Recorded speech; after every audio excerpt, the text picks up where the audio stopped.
that the damage they cause, they're the ones who suffer. So they don't want to suffer anymore by causing any kind of damage. As you would see, like today, it's as if nothing happened yesterday. Yes. Business in town is as usual. The tattoos, personal vehicles are on the road. Everything seems to be normal. Yes. And in terms of politicians, okay, you've said that Kenyans have learned, because in the previous elections, there is the notion that politicians have actually been to blame for orchestrating violence, or actually for inciting the voters, their followers, maybe to cause chaos. What is it that is happening this time around? Are we saying that Kenyans have shut their ears to politicians in relation to this? That would be one case, that would be one reason. But the other reason is this. You know, we faced a test of ICC. Politicians, none of them wants to be picked up for that kind of reason. So everybody is very quiet. Well, someone may want to incite people, but then he's very cautious that this does not happen to him. The Kenyan courts are also independent. We are seeing politicians going in for one reason or the other, especially for offenses related to incitement. No one wants to be in jail for that reason. Sure. And I think also because of the presence of the security personnel in the country has really contributed so much regarding to the maybe the peace that we're experiencing. For example, if you look at the tallying centers in the constituency level, the presence of security agencies have really played a great role, maybe to warn Kenyans that you should not even dare to bring anything that is going to jeopardize the peace of Kenyans. For example, if we have 2 members of parliament who are being sought by police because of misconduct, right? So if there before, it was very hard for police to maybe arrest a politician for misconduct during election. But this time around, I think police are very, very keen, and their eyes are on the politicians who might be able to jeopardize the peace of Kenyans. And I think also the politicians, somehow, they know this time around they cannot be able to escape Wakili. But I would add something and say, yes, okay, the security agencies, especially the police, are exercising some degree of independence. They're not taking directions on what to do and what not to do. So as my friend has mentioned here, we have a few MPs now who are subject of investigations, and they are under the police custody. And I have not seen their supporters trying to demonstrate as it has been in the past. Yeah. So Kenyans are becoming enlightened, and they're seeing politics is for politicians and not for them. Ours as citizens is to make a choice whom we want. Sure. And okay, this is also very, very important, maybe also to be able to touch on what are some of the benefits when we complete such a critical exercise in our nation and we maintain this level of peace as opposed to maybe, or contrary maybe to what we've witnessed in previous elections. I would say this. You know, Kenya is a respectable country. Yeah. The position we have taken internationally. You look at, in terms of technology, Nairobi is becoming the hub of Africa, right?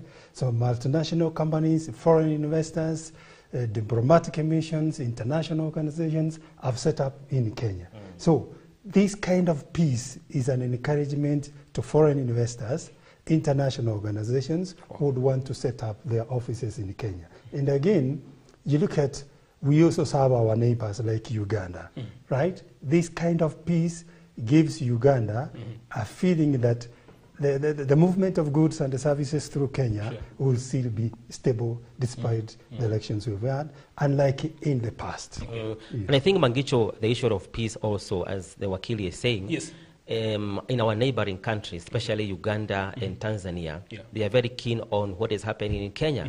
The other day I was listening to a song produced by Tanzanians regarding, it's like that song was praying that Kenya may have peace during election. And they were saying that they will have to come and visit Nairobi after election. You see? So that means even in our neighboring countries, they are very keen to see that we are holding peaceful elections, because if things don't go right in Kenya, then automatically they affect the EAC. It also goes a step further. As you can see, Kenya is involved in maintaining peace or trying to resolve conflicts in the East African region and the Horn of Africa, particularly Somalia, Ethiopia, South Sudan, and we have gone up to DRC. So if there's no peace in Kenya, how do we preach peace outside? So the outcome of what is happening today so we've set a good example. Yes. And it's like we've been preaching water, and you are taking the same water. Yeah, actually, we are a center of international focus as the results of elections are coming out. Because what matters, once the results are out, they have been announced, what is the reaction of the Kenyan citizen? I was reading one Twitter, and some people are making fun of the international media. There are those who think they have the tendency to look for the bad things, where they say it can only lead if it bleeds, but this time around it's like they are not having news because everything is peaceful in the country. Exactly. Correct. And the international media are focused on Kenya. Sure. But that is very encouraging, and definitely it's good to see that Kenyans are embarking on their day-to-day routines. Businesses are continuing as normal. People are back to their jobs, and this is a very, very good environment for investors, and a very, very good climate for those who also want to continue thriving in different spheres. Maybe I can add one point. Yes, okay. Elections have been held. We didn't hear anything like closing the national borders. That tells us that there is peace prevailing. No more activities should be left to go on. Elections should not affect our relations with our neighbors.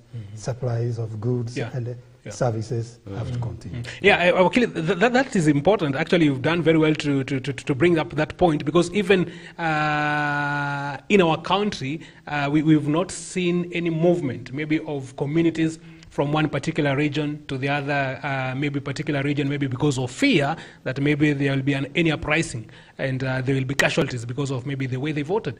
It's quite encouraging. Yeah, it's very encouraging. You can also witness the internet was not shut. And like in other states, when elections are going on, right, to avoid any kind of propaganda, like I wouldn't want to mention some of the states, but they shut down their borders, they shut down the internet so that you don't know. You can see the high level of transparency in electioneering period in Kenya that is now building up.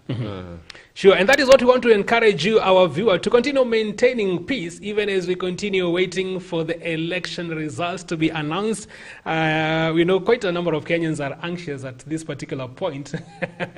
But the most important thing is to be able to know that we still have a nation to build. We still have our families, we still have our communities, we still have our friends to continue living with, and election will come and go, but as a country we still have to be here for quite some time. Yeah, of course. And that is what we are looking forward to. And as you're talking about the social media, when I was going through the social media as compared to during the campaign period, Kenyans have sobered up during this time around. And we are very happy. There has not been exchange of words or something during the elections. Sure. Maybe what we are really looking forward to, which is very sensitive to our republic when it comes to the presidential elections. And we believe even this time around, we are going to sober up and wait for the IEBC to do its duty. Sure. That is where now we are looking forward. But I think so far so good. The IEBC is really updating Kenyans on what is happening, and therefore ours is to wait. And I think Kenyans this time around are very ready to wait for the IEBC to do its job without interference. Yeah. That's very, very important, our dear viewer. And on a slightly maybe disappointing note, Wakili, is the low voter turnout. IEBC had over 22,000 million registered voters on its register, but as of yesterday, just slightly over 12 million voters went to the polling stations. What went wrong? Well, there could be a possible number of reasons as to why we have had a low voter turnout. One thing, sometimes I may also express my own opinion as one of those who voted and I saw what happened. In the polling station that I went to, I voted around 12:30 p.m. And actually there was nobody. The few people who had turned up, right, had already done their part. And in the afternoon, the officials were seated idle. There were no people turning up. What could be attributed to this? First, me, I would say this. IEBC is partly to blame. One, their mandate is to conduct voter education, which they did not do at all. In my view, they failed to perform their duty, educating the general public the importance of going to vote. They left that to our politicians to do it during their campaign. Number two, Kenyans, as we look at the cost of living, it has gone up very highly. You saw the issue of ugali bags that are causing really a commotion. The issue of unga. The issue of unga. Yes. You know, somebody is very angry. How do you tell that a person who did not eat last evening, the other day in the evening, to wake up very early in the morning to go and vote? That person would rather wake up very early in the morning to go and look for that unga. So that also may be a contributing factor. Thirdly, now, Kenya, the truth to be said, a lot of money is being spent in bribing voters, right? Politicians are using money to outcompete each other. So the common mwananchi knows if I go to vote, I will be given something to go home with. Unfortunately, voter bribery is not allowed during electioneering period. So some of them who turned up, they did not see any sign of receiving any money. So what do? I saw one person actually speak openly and say, I expected to be given something. Since there is no politician who is giving me anything, I cannot vote. He had to go home. The fourth reason, in my view, the voters are seeing the same faces all the time. Nothing has changed. For example, just taking the example of the presidential candidates, we have Raila who has appeared several times. We have Actually Ruto, 5 times, to be precise. Yes. Yeah. We have Honorable Ruto, who has also been in the government. These are the same faces, except they change the political parties. Yes.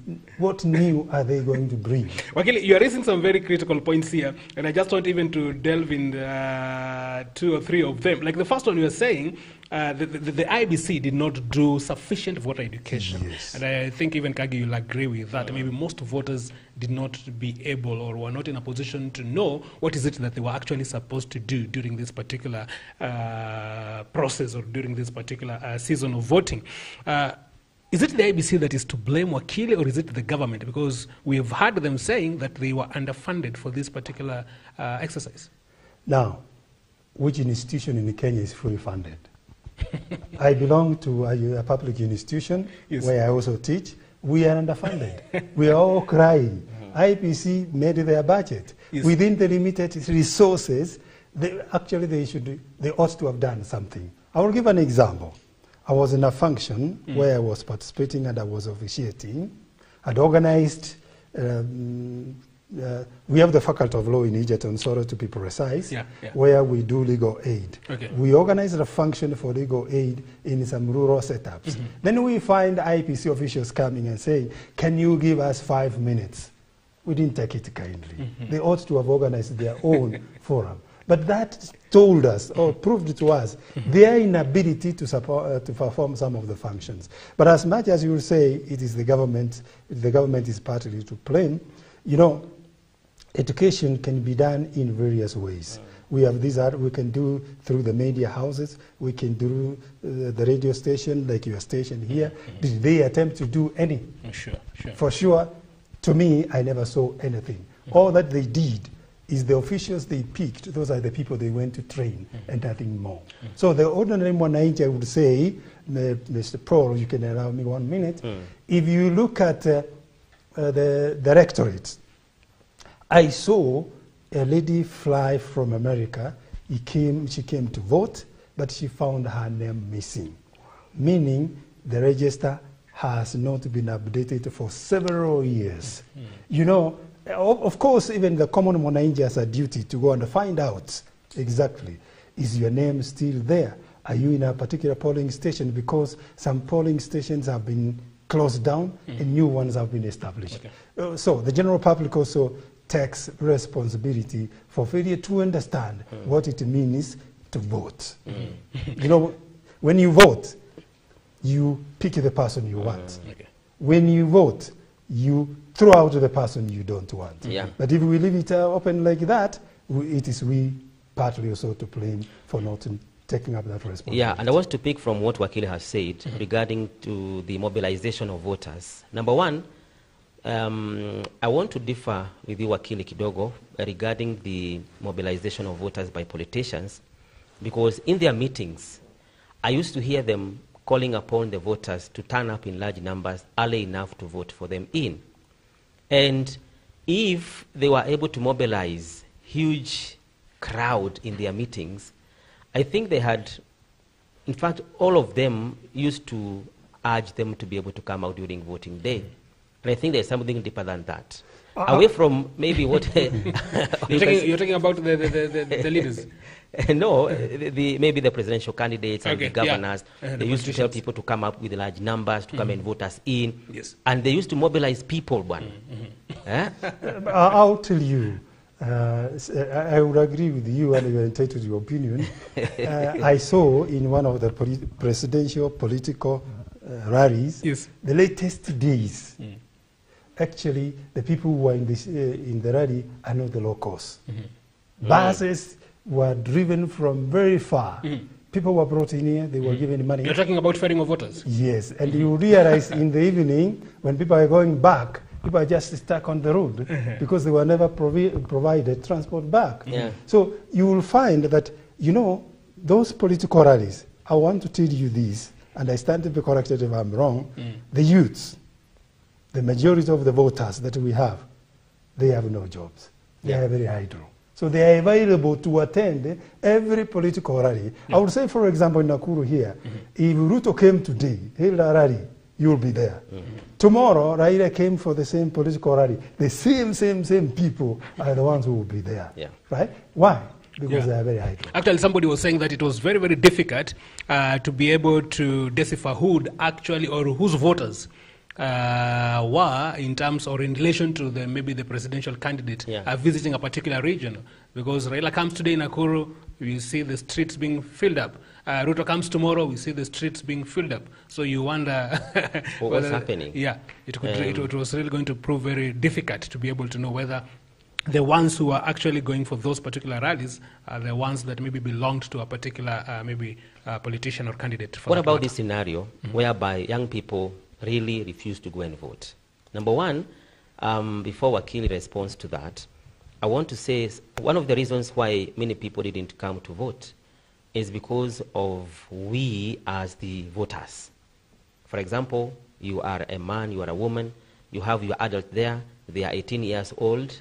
I think we have also failed from our society to be able to show the young people the need, the importance, the seriousness, and the repercussions of not participating in elections. There before, our parents used to tell us the importance of going to vote.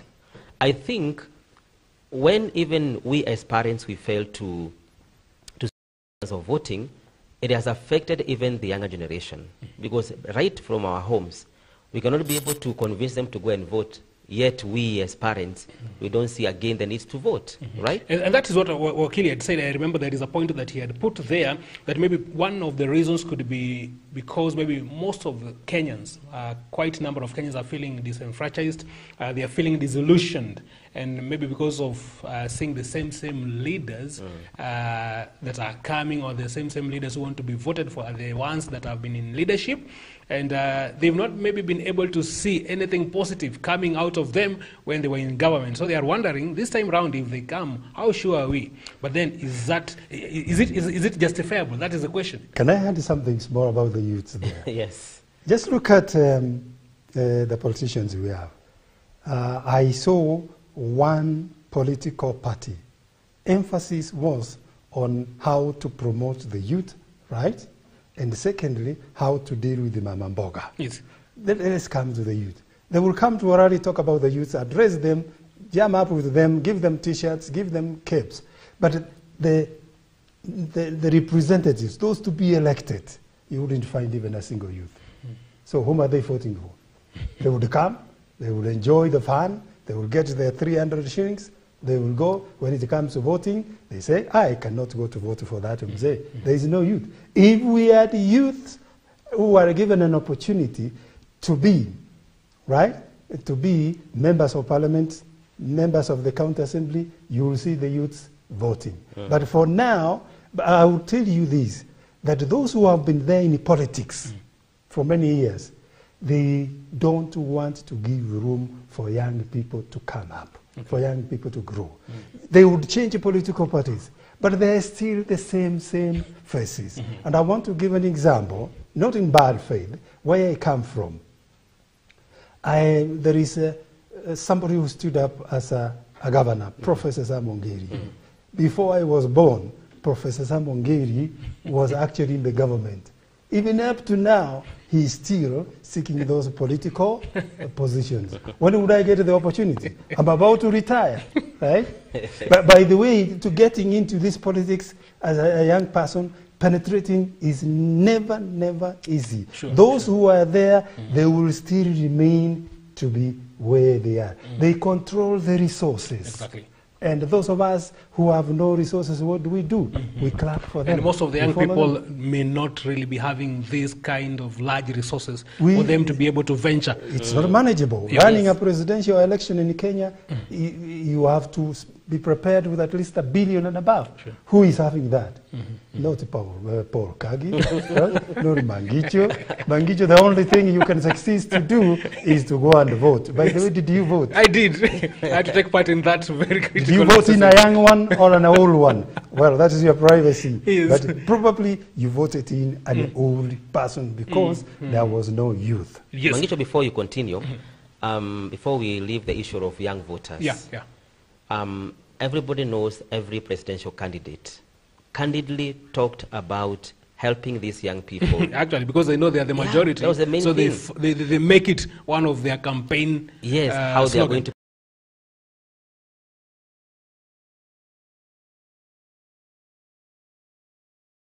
My question, Wakili, is whoever is going to win, especially for the governors and presidential elections, do you feel they will be able to fulfill this promise to the young people? Considering the past experience, it has not happened. Maybe a miracle this time around, but I don't see it happening. You know why? The presidential candidate who is going to win, he is surrounded by hyenas. And these hyenas, youth can never form part of that group of hyenas. It is the elderly people. They're saying they're going to have a CS position for the youth. How many positions do we have? At least 22. Why have one? If you go to Europe, I want to emphasize this. If you go to Europe like Sweden, Finland, right? Even in France, the prime ministers, right? The leaders of the country, like presidents, they are very young people. Exactly. But here, the problem why we are having the same people is this. The position of the presidency is very lucrative in two terms. One, you control the resources of the country in one way or the other, and no one will question. Two, you have the power to influence, and that is what people are looking for. And this phrase, I will put it in Kiswahili, nimesema hii ifanyike. Even without following the law, you see it's being done. Yes. That is actually the trouble. Young people, right? When, you know, I was one time young. For now, I cannot consider myself young. I've grown old. When would I have that opportunity? Even if I try to present myself, you are quickly kicked out very fast. Sure. And we know that from experience. Wow. Right. So the young people still have a long way to go. But then, Wakili, this is the question. Yes, please. Out of 22 million registered voters that were expected to go and cast their votes yesterday, and we're having a scenario whereby just slightly over 12 million voters. Now, how does it affect us as a country? What does it mean? Now, there might be more information that we do not have. These 22 million people, are they all alive? Are they all within Kenya? Right? Do they have access to the facilities of voting? Those are some of the things that remain unanswered. And is there a way to find out? Do we have a way of finding out? Yes. You saw those who are alive.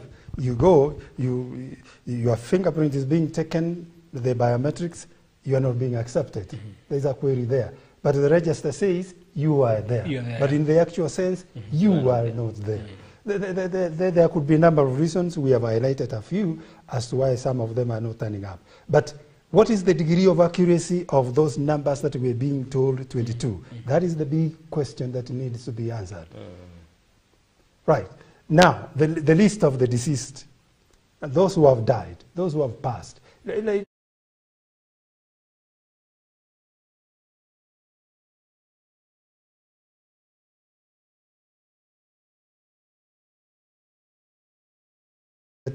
A large number did not vote. Yes. I want to say this, especially from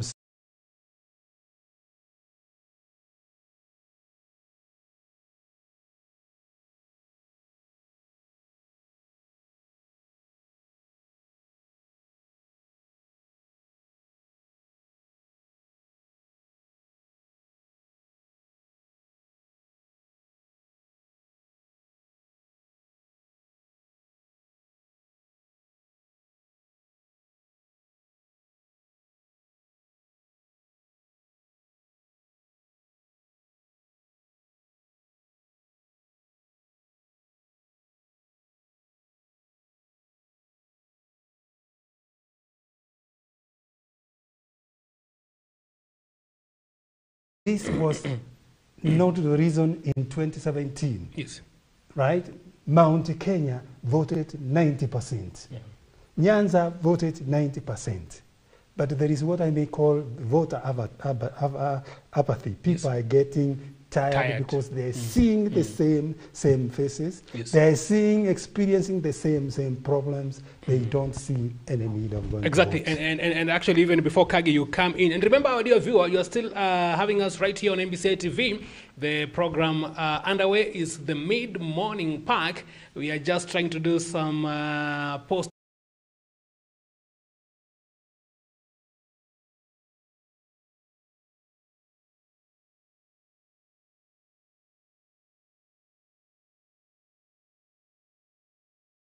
also encouraging you to continue maintaining peace even as we continue to wait for the IEBC to give us the final tally of the presidential election. And today we are asking you the question, what was your experience, or what is your experience as far as the voting exercise that happened yesterday? You can give us your opinion and your views through our SMS platform 23814, 23814, and also on WhatsApp is 0721 105 105, 0721 105 105. Catch us on our Facebook page, MBCI TV, and we'll be glad to sample some of your opinions. I just want to give a comment that what Akili is saying is actually true, because the scenario is that the voter turnout has actually been on the decline if we were to go up to maybe 2013. 2013, 2017, and now 2022 is on the decline. So we are actually even wondering, so what will happen when you go to 2027, 2032, and how can this situation actually be salvaged? It's the same question I wanted to ask Wakili, because already there's almost a half decline of the voters. And do we expect Kenyans to be more resistant to voting than even this time? Maybe yes. Today we are having half. Maybe in the next election we have a quarter. Yeah. What is going to change to make Kenyans to have confidence with our leaders to be able to vote them in, right? And I'm told there are countries where it is mandatory for one to vote. I don't know whether we can borrow that. Where? Actually, you know, to vote, yes. It's your right. I don't know whether to put it also in reverse form. Not to vote is also your right. It's also your right. You cannot be compelled. You know, if you force me to go and vote, no, I will go and pick a pile of paper, but spoil it. Yeah. Sure. Right. Will that be of help to you? Yeah, because nobody is there at gunpoint. Yeah, it won't be. It won't help you to be able to see what you're doing. I think what we need to do is this: we need to motivate the voters. Sure. How do we motivate them? So this clearly lies on IBC, I mean on leadership. It's on leadership. The elected. It's on the government. Yes. Right. It is also on IEBC and other institutions that are concerned, like NGOs. The motivation will take this form. The government will do this. Give the youth jobs. Okay. 2, the government reduce the cost of living, people would have reason to celebrate that Paul Kagame is our president. He has maintained this kind of stability. We want him to be there the next 5 years. If you mess up, right, we kick you out by voting you out. But now that is not happening. Okay. No, so in as much as we may, by the way, the number of youths that you see also attending these functions, some of them are not registered voters. Interesting. The majority of them are not, they have not taken up a vote, right? They only appear during public rallies, but during elections, why would they disappear? One of the reasons could be they're not registered. Yes. They have no IDs. And another thing, let's be honest, somebody registered in Kisii. He is now in Nakuru, for example. Elections are being held. They were held yesterday. Who gives this person fare to go to Kisii to go and vote and come mark back? you, they were actually increased. The fare were increased in a number of towns. That is why we lose that. And today they are supposed to be in their workplaces. You go to a polling station. Most polling stations have a limited number, 700 voters. But you find only 300 turning up. Where are the 400? Serious. Last week, Wakili, we were discussing about having strong parties in our country. Instead of having a change of parties after 5 years. And I think also, I don't know, but if we could have some strong political parties where voters subscribe to, subscribe to the party's ideology, I think it can also help us to be able to participate in election. I would agree with you, but the problem we have with our political parties is this. When you have a political party, it's a tool of bargaining. And every one of us, leading politicians, wants that tool of bargaining. You look at, like now, we have several parties coming under Azimio, right? They have gone there to bargain. We have seen several parties coming to Azimio or going to UDA and running away like that, like that. What are they looking for? Is that bargaining power? And bargaining power means money. So long as they don't get that, they cannot really support you in your elections. But what is very clear in Kenya is this, that it will take us many years to mature politically in terms of political parties. Why? As I've already said, a political party is a personal property of one leading politician. So to come in, you don't come in free. You come in to bring in money. If you come with nothing, you'll be surprised that you have witnessed as journalists, some of the political parties, you expect Paul Kagame to have been nominated, but he's denied the certificate of nomination, somebody else is given. What is the reason behind? Is everybody's guess. So every leading politician wants to have that political party. Can I highlight the reasons why? One, it brings in money to him through nominations.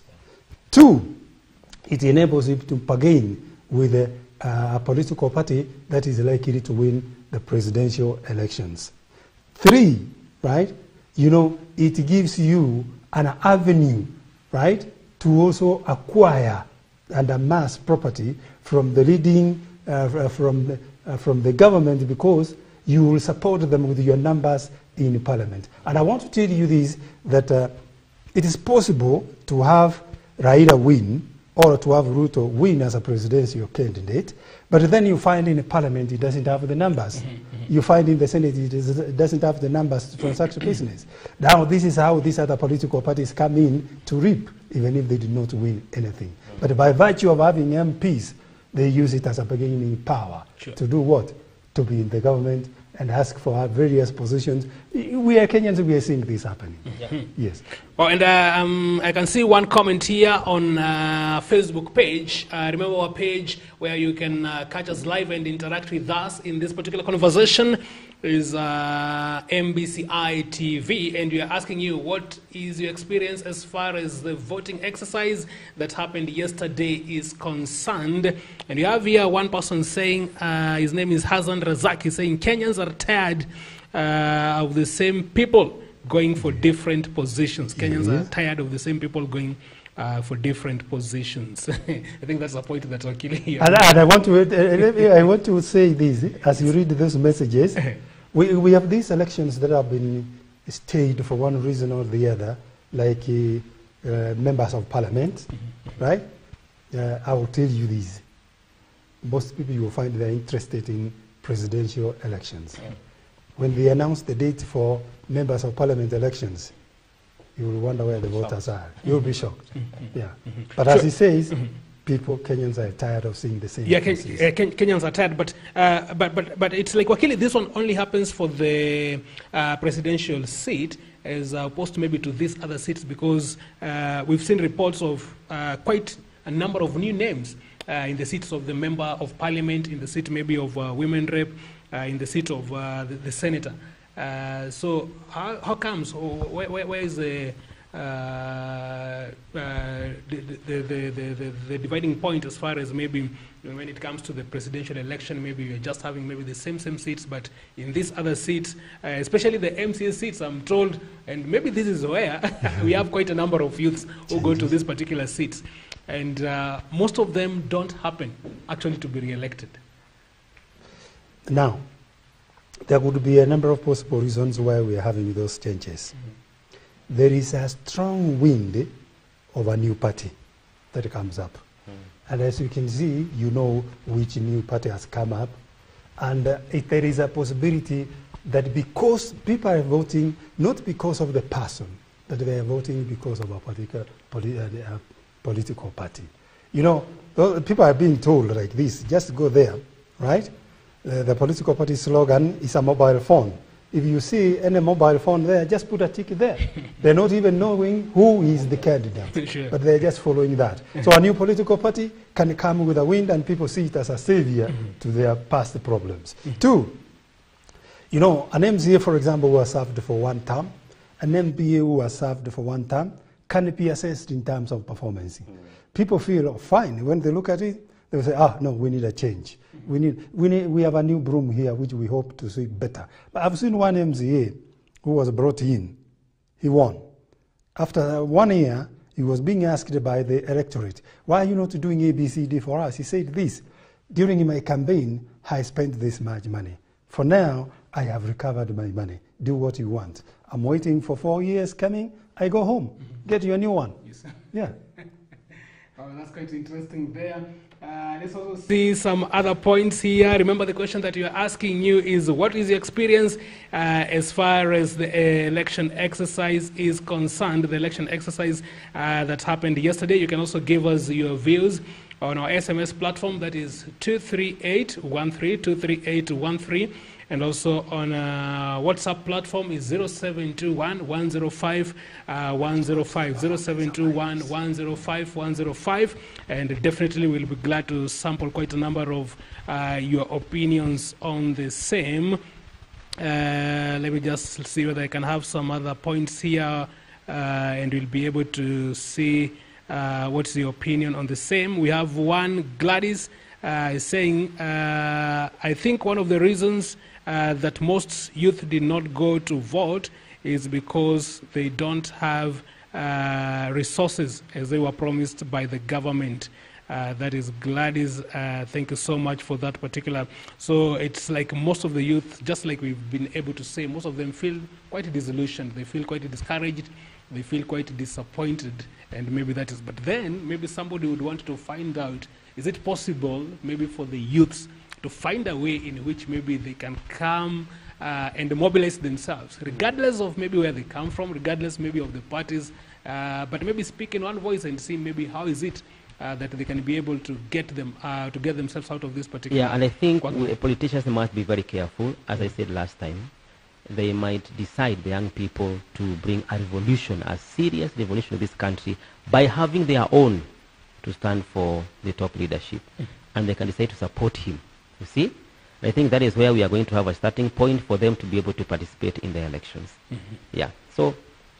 Wow, that's quite a good one there. Maybe we'll be able to see. Now, we also want to take a short break at this particular point. When we come back, we'll be able to look at quite a number of the results and be able to see what is it that is happening. As we are talking, Wakili, we are told that the two main contenders, the situation, the competition there is quite tight. What does it portend for the country when we have the two leading candidates being in a very, very tight contest? What does it mean? We'll be able to look at that. We also have information that quite a number of leaders or quite a number of MPs and maybe senators who are not in a position maybe to be re-elected. We'll also be able to see what could be the reason for this and what does it mean. Remember, you continue to participate in this particular conversation. We want to take a short break at this particular point. Don't go far away. We are coming back with plenty more.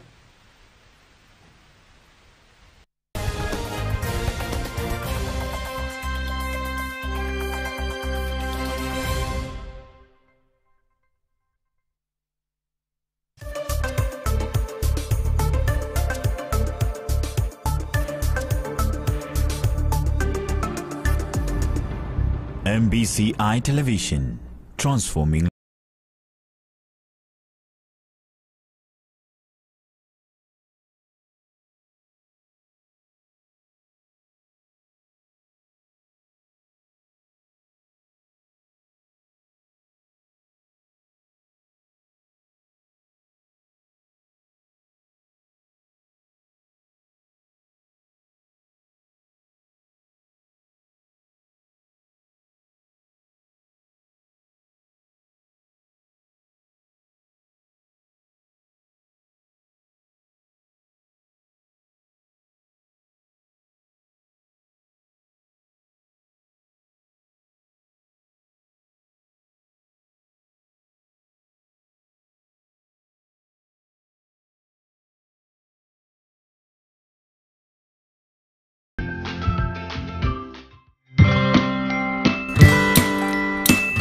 My name is Rose Mayo. I'm an old parent of this school. I'm here with my son, Joseph. Joseph joined this school when he was 3 years old. Yeah, right? Yeah. We first enrolled him into another school, and I didn't get what I was really looking for, because I wanted the personality to come out on the child. I didn't want that thing that you cram the child too much, and I was looking for a more open-minded school. So I met a friend who told me, why don't we try this school? Jojo himself really loved the school, and then I liked the way he was coming out.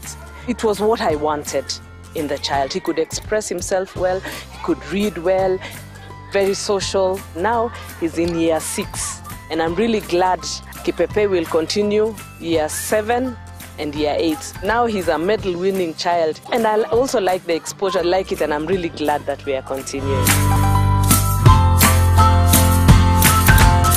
Kipepeo School. Curious minds, brave hearts. Admissions ongoing. Enroll your child today.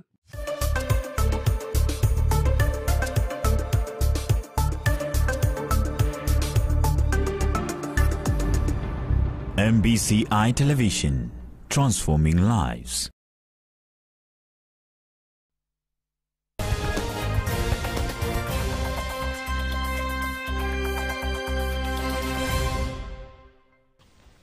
Welcome back to the Mid-Morning Park on MBCI TV, wherever you are, and I hope you're enjoying your day, a day that every Kenyan is waiting for the results from various areas of the Republic, be it county, constituency, even the presidential tally. So all eyes are on Bomas of Kenya, whereby we are waiting for Chebukati's team to be able to give us updates on what is happening on presidential elections. What is your take on yesterday's exercise?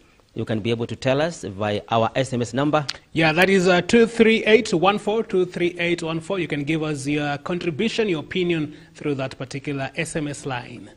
Yes, we can also catch us on live Facebook. That is MBCI TV official.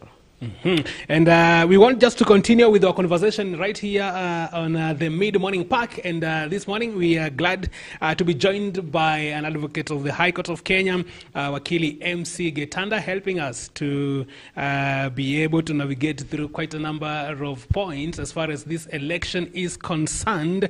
And just before we get to the results of the presidential elections, we want to also look at the performance of the Independence and Electoral and Boundaries Commission in this particular election. And there is one thing that maybe made or maybe shocked quite a number of people, Wakili, and maybe you want to talk about that, the postponement of the election in Kakamega and also in Mombasa, the gubernatorial election.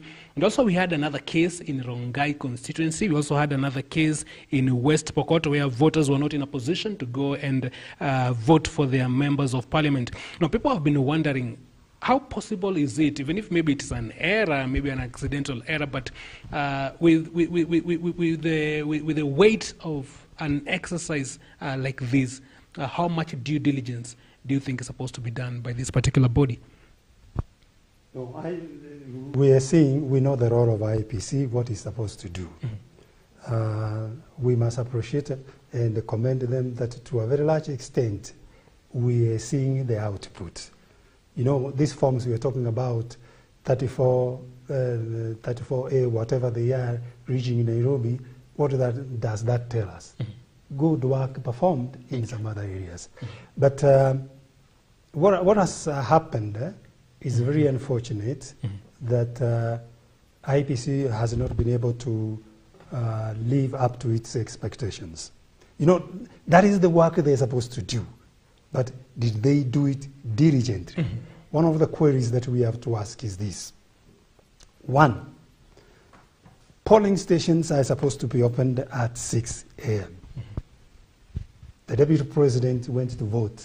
He found nobody, right? Yes. At that place. He was actually number one. Probably if he had the key to the polling stations, he should have opened the doors and voted himself and went away. Why couldn't these officials be there on time? And I heard that they're supposed actually to spend the night in the station. Yes. Whatever the case, wherever they sleep, but they are supposed to open at 6 a.m.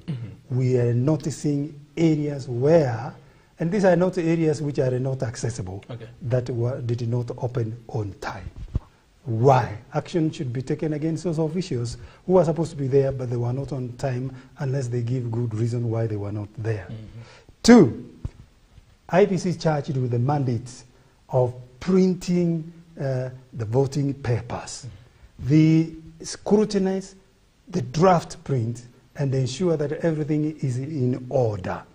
You know, whether they printed them in Nairobi, whether they printed them in Greece, it does not matter. But there must have been an official of IEBC confirming to the printers that these logos are in order, these names are in order, this person failed to discharge his or her duties properly. But we had the officials traveling all the way to Greece to do that particular exercise. That is what I'm saying. Yes. They did travel. Did they do their work properly? IEBC takes responsibility for that. Yes. So it's very unfortunate. Money has been spent in printing for us to be told there is an error in printing the name of one candidate, so it's not possible. I would say I'm a victim in where I vote in Rongai, right? You know, the MPs, we did not vote. Yes. Why? We were told there was an error. Was your that was my area. That's the area, okay. Right. So it's very unfortunate. So you have an experience. And yeah, they don't take credit for that. They should be punished for that. Three, you know, it's a question of logistics here now, right? This ballot box or this container is meant to go to Western Kenya. How does it find its way to Mombasa? Is there no coding system that helps them that this is going the wrong way? Somebody should be there. Somebody was there. Well, we couldn't say, is it intentional or is it an error? Is it a honest mistake? Right? So that we can say, we have forgiven you. Right?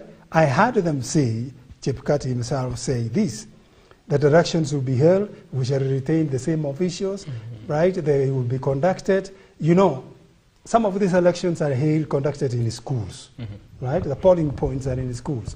Schools are reopening. Do you again disrupt the schools to have that exercise carried out? That is a disruption.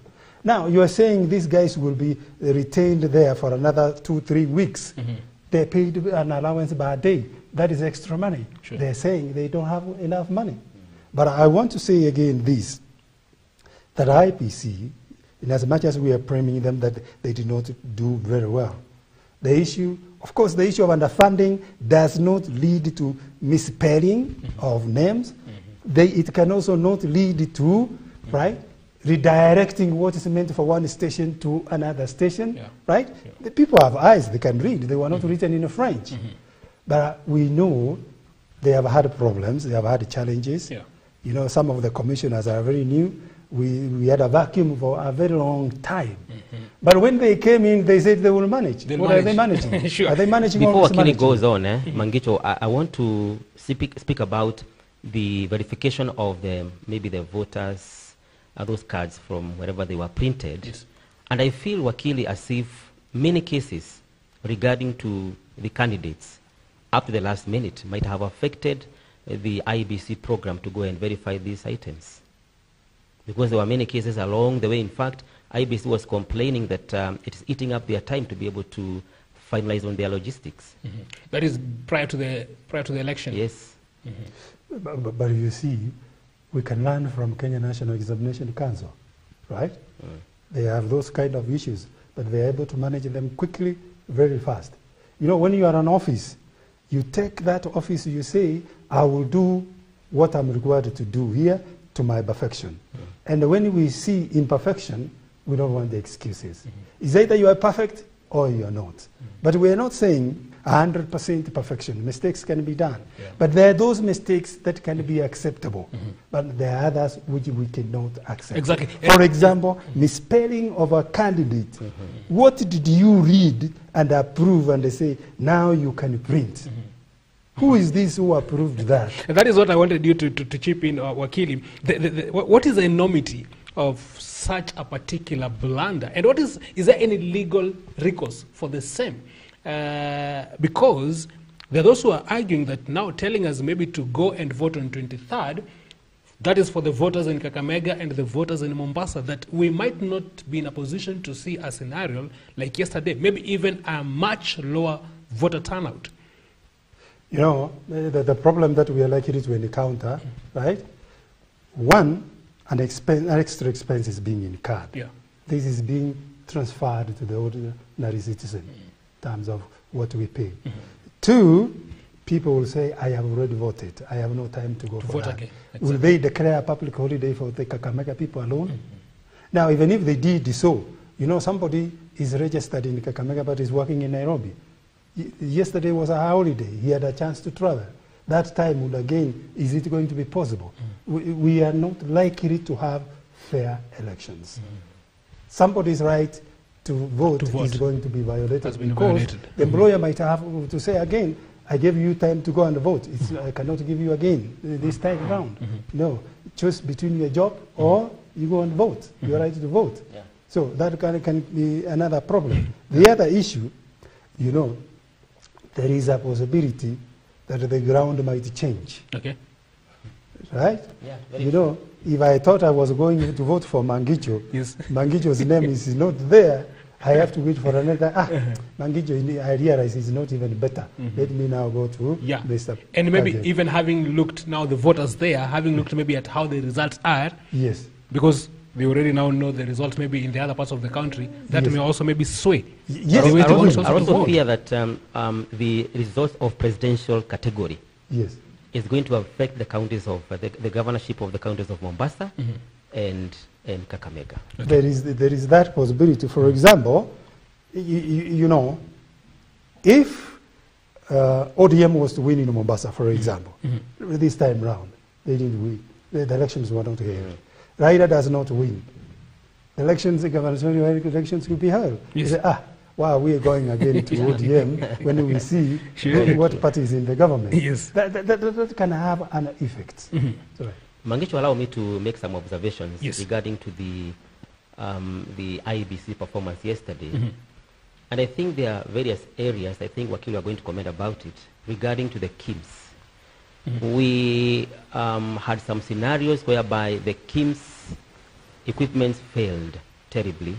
Where I was, I saw it. It failed. And I think people are really complaining that if some of these machines are not working, they're not performing, they should be changed to new ones. Because an election is a very serious exercise. They have to go back and do a post-mortem.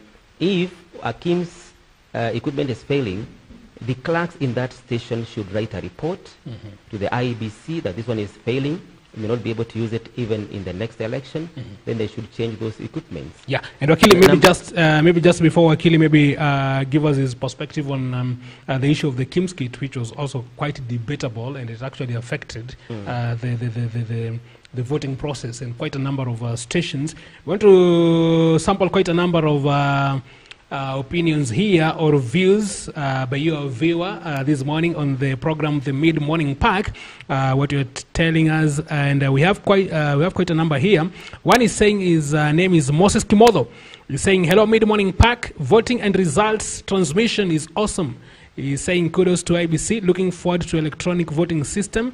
I'm voting right at home instead of queuing. This may reduce the apathy in 2027. He's saying Hash Victor's business consultant Nakuru. He's saying Salimia Brokags Nawakili.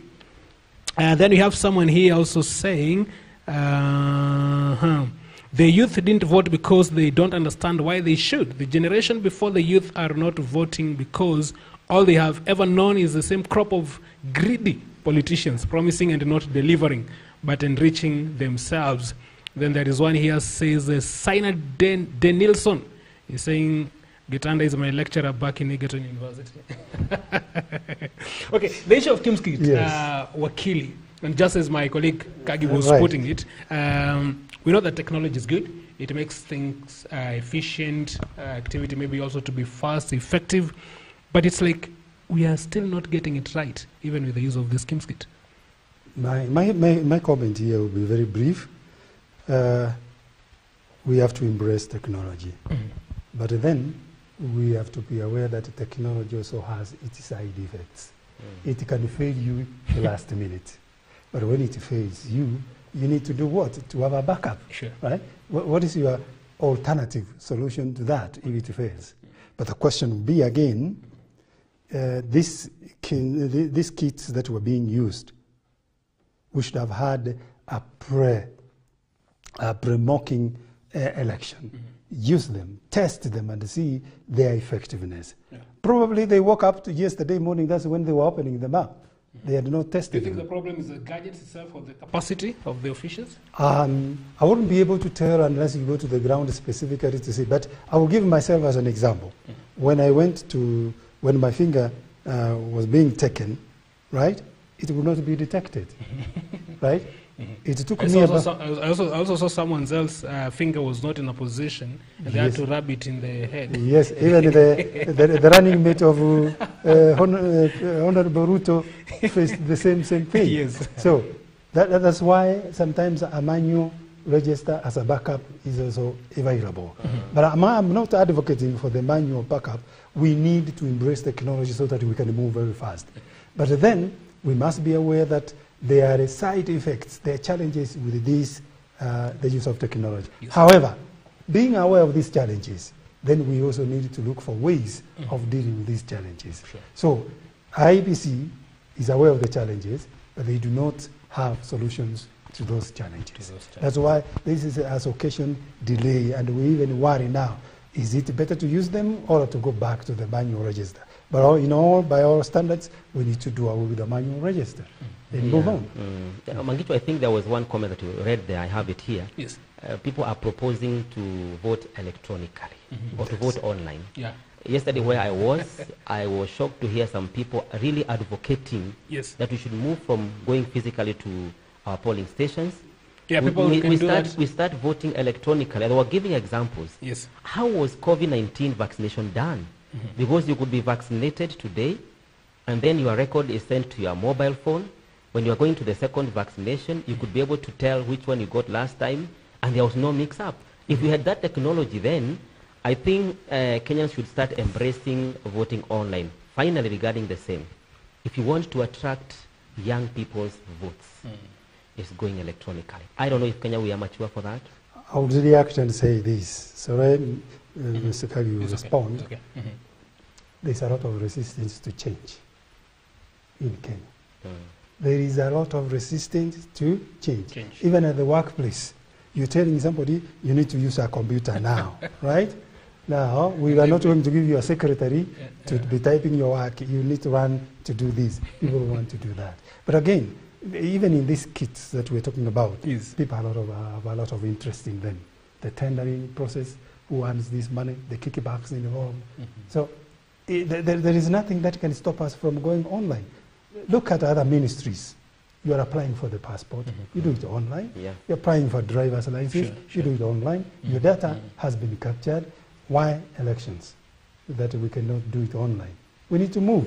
And there is no year that is marked that we can only migrate to online electioneering after these 20 years. Why? We can do it now. Let us test that. Exactly. Especially when we have by-elections and see how it works. It will help us. So the most important... If it has worked elsewhere, why can it not work? It should in our country. We need to build on that, and the IBC should be able to take stock of maybe what went wrong, but still need to maintain and even maybe improve on the use of technology. But I think Kenyans have history of embracing technology so very much. I don't think we will have a serious problem. Maybe a problem can be coming from the upper offices. But Kenyans, they really embrace technology quickly. Exactly. And that would be very encouraging. Actually, look at KRA returns. So we do them online. Online. Why? And it works very well. How many millions are we? The millions who actually do returns should be more than those who vote. So we can bring on board all these technologies from KRA, from NEC, from all over. That is it. You know, and have one solid technology for the IEBC. It works elsewhere. Actually, it is working in other countries. And as I said earlier, actually in terms of technology, Kenya is now leading, right, in the eastern part of East Africa. Why can't we lead by doing that example? Very true. Must we keep on queuing like that? And I also want to commend the IEBC also on the part of updating the status of the voters. It was also online. And I think this is maybe one of the areas where we can actually blame Kenyans, because like in the station where I would find voters during that very, very morning is where they wanted now. They were actually asking themselves and asking one another which line, because somebody was supposed to be able to know maybe which stream they are voting. But the IBC had put the information very well. Yes. I think I didn't like it personally. And that is one of the things that actually caused the delay. What was the problem? One thing, nobody knew that you are supposed to verify the line you are supposed to follow. What we knew that you are supposed to verify if you are a voter, where you should go and vote the polling station. But when you get to the polling station, but the information was in the IBC portal. Personally, it's okay in the portal. Yes. But how many Kenyans, especially in the villages, are accessing this information? Yes. You know, we were talking about voter education again. The IBC were coming to tell us to go and vote, how you should vote, you know, blah blah blah. But they didn't took a lot of serious or keenness regarding to that when you go to the polling station, you're supposed to verify which line you are going to. So you're saying they did not tell the voters? I remember personally when I went to the polling station, there was a call that was the text message. I looked at it, I tried to check on it I think 4 hours before. By the time I was going to the polling station, I didn't get the message. I was told to go online. I was wondering now. Yes, I'll go online. You are now seeing the effects of I was wondering about that young woman or young man, that old woman or old there in the village. And you see some of them who made the error to go in the line which they were not supposed to.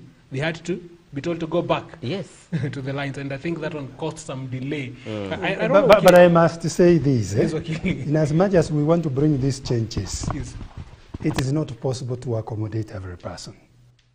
That one we must agree. So the older generation, right? These things, again, we can say this. To accommodate the older generation and the new generation, we have to be gradual, right? I don't think there was anybody who was denied an opportunity to vote merely because he failed to verify, right, which line he was supposed to be, right? They were all accommodated. And even those who are challenged in one way or the other, they cannot use these gadgets, at least there was a way they were assisted to do what? To vote for the candidate they want. I would rather let us do this thing, it's gradual, but then emphasis should be that we must move from the traditional ways of doing things and adopt the modern technology which helps us to work faster and saves us the time. Right.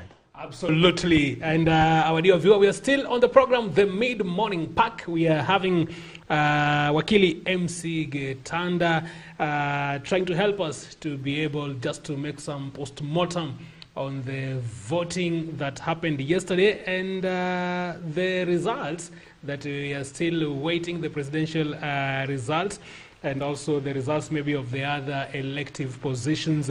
And maybe as we draw to the end of our discussion, Wakili, as we are seeing it, and the information and maybe even the results that we're actually seeing is that the competition, especially for the presidential seat, is quite tight between the two main opponents, that is Raila Odinga of Azimio and Deputy President William Ruto of Kenya Kwanza. What does it portend? Actually, we have not received all the results, so I cannot make a conclusive remark as to what it is. But this being at the same level, right? Actually, one outmatches the other by +1 or 2 or -1 or 2, the gap is very narrow. They are at the same level. What I foresee, on the basis of what we have now, this may change in the next 2-3 minutes. Okay. But this is it. It is possible we are not likely to have a clear winner. A clear winner, that means? None of them will get 50% +1. And if none of them gets 50% +1, plus again the 25% out of the half of the counties, then it means we have nobody.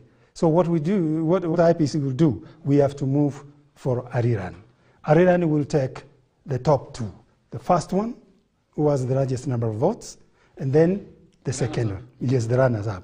Those are the 2 people. And that will have to be done within 30 days from the day a declaration is made that there was no clear winner. Now, 30 days, whoever now these other things will not count. Whoever takes the largest number of votes, right, is declared the President of the Republic of Kenya as the winner. And he has to be sworn in within 7 days from that declaration, unless somebody else moves to court to stop that whatever. If somebody else has to go to court for one reason or the other, to challenge the elections, from the day of declaration, he has to file the petition in court within 7 days. And if that is not done, the winner would have to be sworn within 14 days. That will be a Tuesday from the time the declaration is made.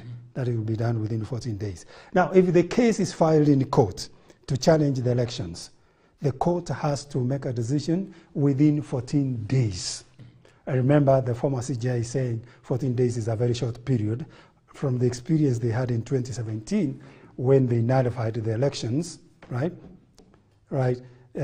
14 days are not enough to listen to arguments and write a full judgment. You remember they deferred a judgment to 21 days, right? But anyway, we have a time frame within which everything has to be done. What about the scenario whereby there is no clear winner regarding to the 50 + 1%? And then we go for the rerun after 1 month, and then after 1 month, one team feels that there are some issues. So what is going to happen? And even as you talk about bring out the issues, I didn't get clearly. If there are issues, which issues? I think, Mangisho, what I'm asking is that if we are having an issue with, after 30 days, we have a rerun. We have a rerun. Very good. Can we have another case? Yes, a case can come at any stage. Yes. So long as there is somebody feels that there is something that has gone wrong, a petition will have to be filed. If the court finds you are justified, it will decide accordingly. If they find that the case has no merit, the petition will be dismissed. Yeah. You remember the last elections? Yeah. Yeah, there were petitions, right? After the rerun. But then those petitions, not a rerun, because the elections were declared null and void, right? When they were supposed to be done within 60 days. You know, when the court finds that the elections are invalid, the elections must be conducted afresh within 60 days from the date of the judgment. So, if a case is filed, there are two options. If the case has merit, the elections will be nullified. If the case has no merit, the elections will be. If the elections the petition has no merit, the elections will be allowed to continue. But I want to tell you this: when the judgment, the court is making a decision, there are a number of factors they take into account. It is not only legal factors. Sometimes economic factors also come in. Sure. That is why it requires also those who are decision makers to be well informed about the economics of the country. That is what I wanted to ask Wakili.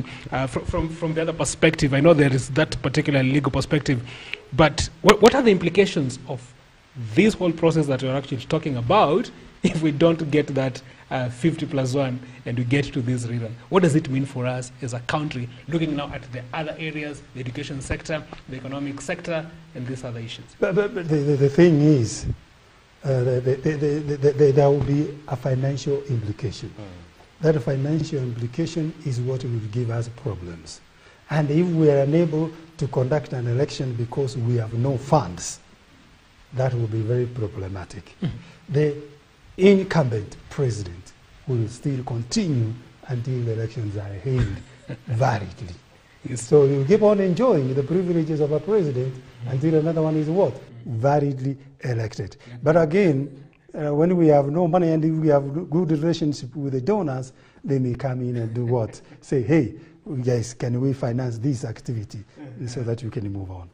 Yeah, but if you listen to the majority of Kenyans, I think they are for the opinion that they should do elections once and for all, and they just do away with it, then they continue their lives as normal.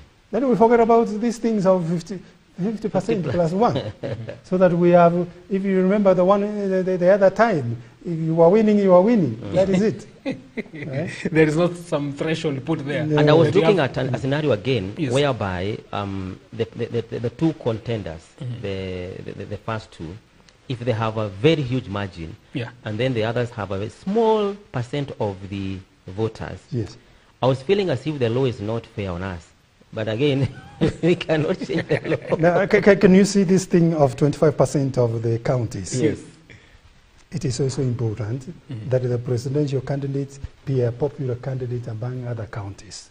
You know, you can have one county having a population which exceeds other counties. And one county can elect a presidential candidate because of their numbers. Sure. That is why these provisions also do what? Come in. What about Wakili? A presidential candidate wins election with a 50+1%. That's good. But now he has not garnered the 25% from at least half of the counties. What happens? The elections we have to go for a rerun. It will not be acceptable. He has not won. You must meet that criteria set by the Constitution. If you don't meet it, the Constitution also provides what's to be done. Really. Wow.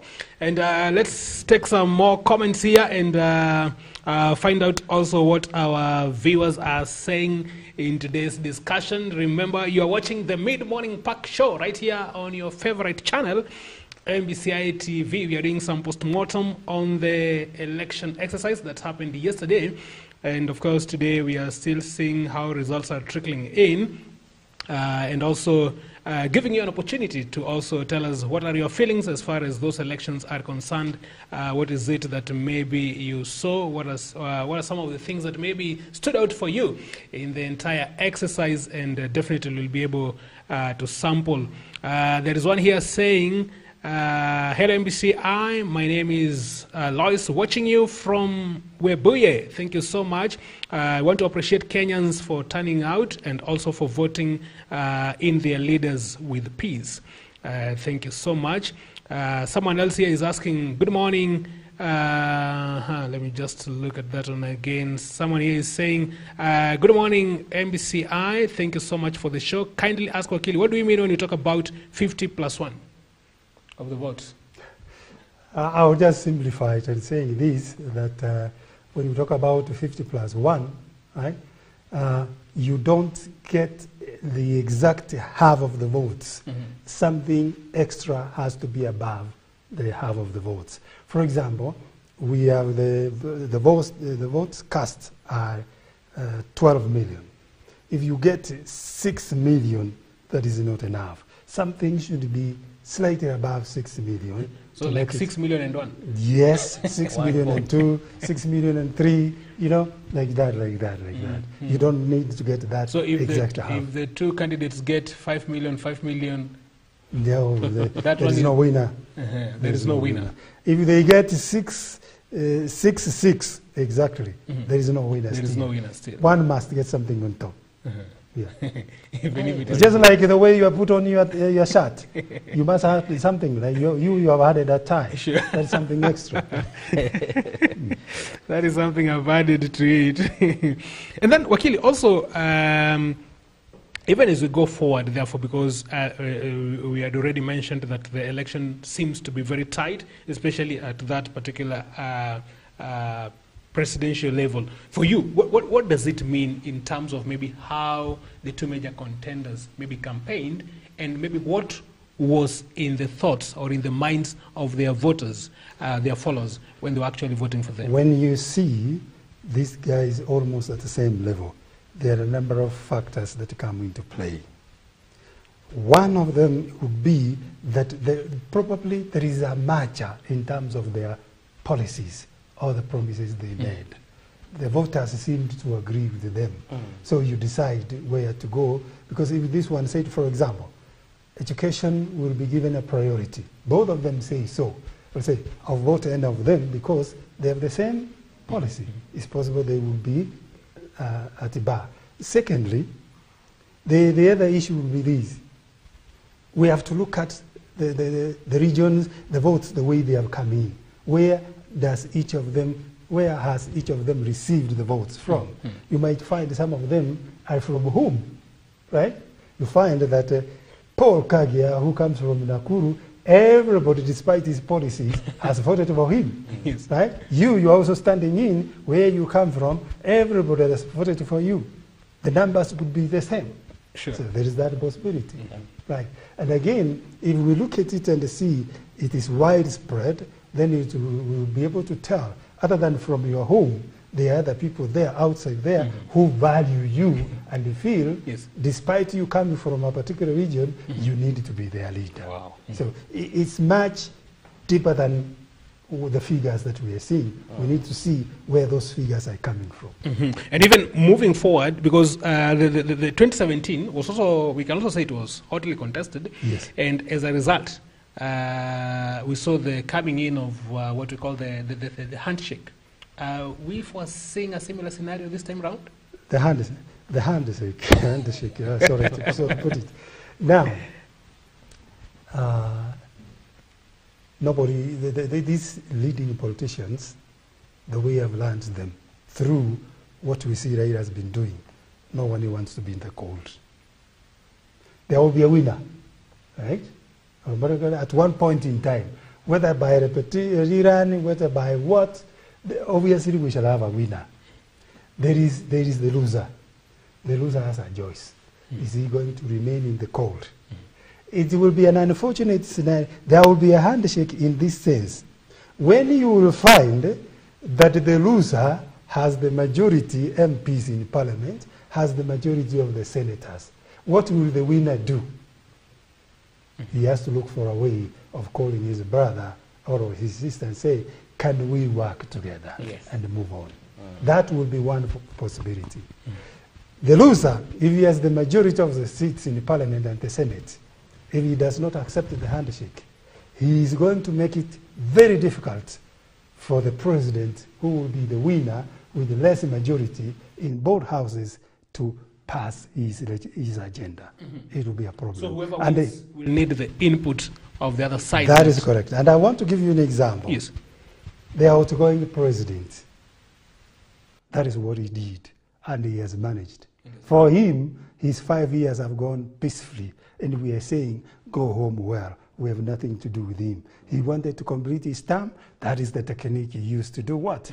To complete his term. Those who are coming in, they will come up with their own strategies. If there is anything different they can bring in, time will tell. Yes, and Mangisho, I think there is a trend that is coming up currently, because there are some results which has already been out. I have seen some members of parliament coming out to concede defeat. And I think that is a very good tradition, whereby if you feel that you have not made it, come out, tell people, yes, I have been defeated. You know, by coming out and saying that you have been defeated, you accept the defeat. Okay. It's like telling your voters, accept the results, keep peace, and let's move on. Let's move on. So it's like also you are giving an opportunity and allowing the country to move on. Korea from Kiambu has considered a long time ago, even before the results were announced. I've seen Korea in Nairobi has considered also. Korea for Langata. Yeah. Okay. So you know, it's a good sign. It's a good sign from the politicians. Yes. The maturity also on their side. And this is what we expect from the four contenders of the presidential seat. So this time around, Wakili, maybe you're not going to have a lot of work in the courts. No. I will leave that with the lawyers and their clients. If our client wishes that we go to court and we see merit in going to court, we'll honestly go to court. But now, Mangisho, before Wakili goes on, you have talked about we have talked about presidential petitions. Yes. What happens with the county petitions, the member of parliament and the woman? If there are any case, how long do they take? No.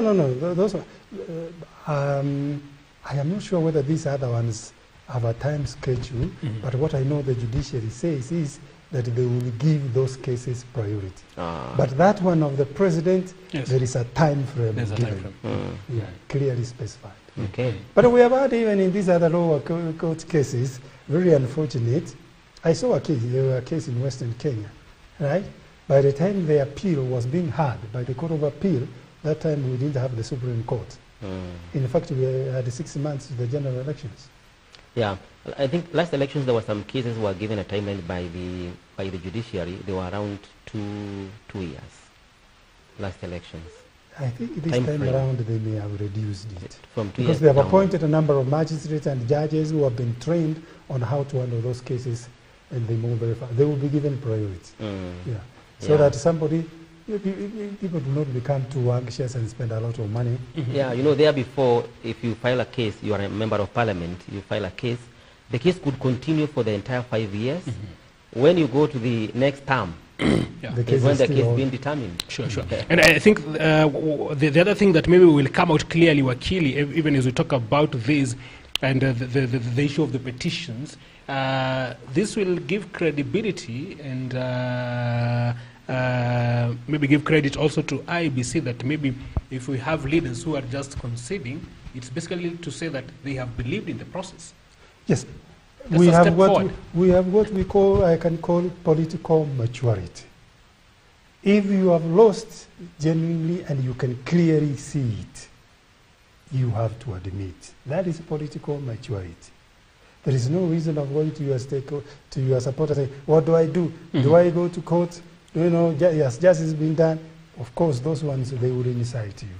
But political maturity, you admit that you have lost genuinely. There is a margin through which you have lost, right? That you cannot even stand before other people and say, no, these elections were not fair, right? Sure. Now, maybe one more thing that we want to talk about, Wakili, because now the elections are over, you are waiting the results, a government will come in. Yes. What is the interest for them, for any of these government that will come in? What are Kenyans expecting? Now, Kenyans forget very fast, unfortunately. but the good thing, we may want, unfortunately, you know, presidential contenders, they made promises. Kenyans expect them to fulfill those promises. If one of them said, within 100 days, I will appoint Mangisho as a cabinet secretary, right, to represent Western Kenya, we want to see him appointing you within 100 days. But unfortunately, as you will see from the outgoing government, they made several promises. Sure. Those promises were never fulfilled. The majority of them actually were never fulfilled. What was fulfilled is the building up of what the Kibaki regime had left. For them, I give them credit that they completed a number of projects that he had left on the way. But those ones of their own, if they are there, they are very negligible. So, Kenyans would expect the winning president, the incoming government, to fulfill the promises they made. But as I've already said, Kenyans forget very fast. They will remember, and they will be reminded by the media, the next general elections, that you promised, right, to build 20 schools. 5 years down the line, not even one school has been built. That's when Kenyans will remember, oh, that's what he had said. And so actually they are reminded by the media. It's like Kenyans vote, and they continue. Okay, of course it is good to continue with their daily activities, their daily duties, but the aspect, the issue of making sure that we put our leaders into accountability is very important. That one we must not forget. It's not just a matter of voting and now just like leaving them to do what they want to do. But I want to say this. According to my observation, some of the promises that were being made by some of the presidential candidates, actually some of them will be impossible to fulfill. It is not very easy, especially an example? where money is involved. Sure. And I will take an example of this. Like, okay, you know, we have the 6,000 promise. Actually, that is the one I want to talk about. I am looking at giving 6,000 to people who are unemployed, and they didn't say where they will get the money. They said they know where to get it, right? That will be very... Because they believe that we lose 2 billion shillings a day. It will be a mountain to climb, not unless some other sectors of the economy are affected in one way or the other, right? For example, when I look at public universities, right, their capitation has been reduced. And the Minister for Finance, they said universities should look for alternative ways of financing themselves. By themselves. But the exiting president has given new charters as he's going out. What would happen with those new universities? Okay. How are they going to manage if the current ones are not managing? You know, that's the problem we're going to have, right? Sure. But another thing, as they say, you know, me, I'm going, whoever is coming in, shauri ni yake, right? That's what will happen. Like what Kibaki did to Uhuru, like increase the retirement age to 60 when people were retiring at 55. He used the pension, right? The incoming in, right, 5 years ago, the pensioners are again, people are retiring, they need their money. No money, right? It's really, it's not an easy task. And I think the most unfortunate thing that will happen in the next government is that after the new government is in place, we start the campaigns for the 2027. Because looking at the history of Kenyans and the politicians, we start campaigns immediately after the next government is formed. I think it will be the most unfortunate thing. It will be very unfortunate the way it has happened in the past. We have seen that. The issue of the political parties and the ethics involved in the campaigning should be well enforced. If it is not well enforced, we will still be going back to the same problem. Actually, maybe, for example, if we find that Ruto has taken, there won't be a campaign in the next 5 years because in the other 5 years, he wants his turn. Maybe after, when he starts the second term, that's when whoever will be there, probably his deputy, is the one who is likely to start campaigning. It's quite hard for someone maybe to be defeated maybe in the first 5 years. You know, defeating the incumbent, it can work, but then he must, the incumbent must have messed up so much to the extent that an outsider comes in to say, get out, give you the first time. Sure. And I think this is where we want to bring it to a close. Maybe just one word, maybe Wakili, to Kenyans, even as... me, I would say this, the results, let them come. Yes. Let us have a winner, right? let us have peace. But remember this, even if X wins, he's not going to put food on your table. You still have to work very hard. Let us remain to a brother and a sister and have a good relationship as it has been. Just look at it this way. When you are sick, you don't choose a doctor on the basis of tribe. But when it comes to politics, why are we choosing? We're making those choices. We are Kenyans. I think the most undesirable thing with Mangicho and Wakili is what Kenyans do after the results are announced. You know, we want to see Kenya moving. Our children are at home. We need to see them going back to school.